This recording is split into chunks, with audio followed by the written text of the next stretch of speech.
अंगाला अचानक खूप खाज सुटते, अंगावर रॅशेस येतात. कधी कधी हे स्ट्रेसमुळे असू शकते.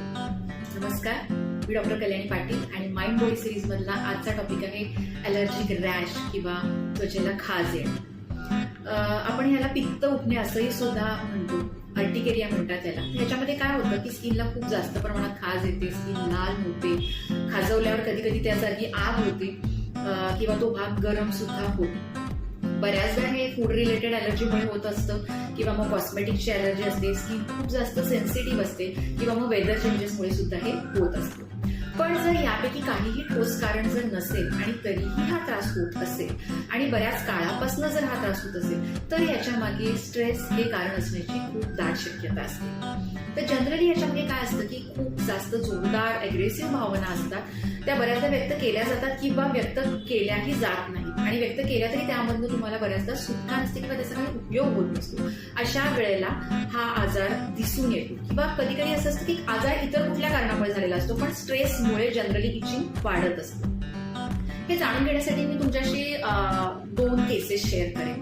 एक केस अशी आहे की ह्या ज्या बाई होत्या की ह्या मिडल एज बाई होत्या, त्यांच्या मुलीचं लग्न संभव ठरत नव्हतं, मुलीचं वय वाढत चाललं होतं आणि त्यांना खूप टेन्शन यायचं की काय होईल, कसं होईल. मनातल्या मनामध्ये खूप निगेटिव्ह विचार यायचे आणि मग संभव काही ना काहीतरी जुळून येता काहीतरी अडचण यायची. त्यामुळे ते अगदीच कंटाळून गेल्या होत्या आणि अशाच वेळेस त्यांना अचानक रॅशेस अंगावर यायला लागले होते. म्हणजे त्यांनी मला जेव्हा माझ्या क्लिनिकमध्ये आल्या तेव्हा त्यांनी मला सांगितलं की मॅडम, मी जर असं टेबलाच्या कडेवर हात ठेवला असेल तर ती कडा जिथे लागते तिथेही लगेच रॅश येते आणि खाजायला सुरुवात होते. पण त्यांनी मला असं दाखवलं होतं की हे असा बोट फिरवला त्यांनी आणि लगेचच ती भाग असं सुजून लाल रेष अशी सुजून आली आणि तिथे खाज सुरू झाली.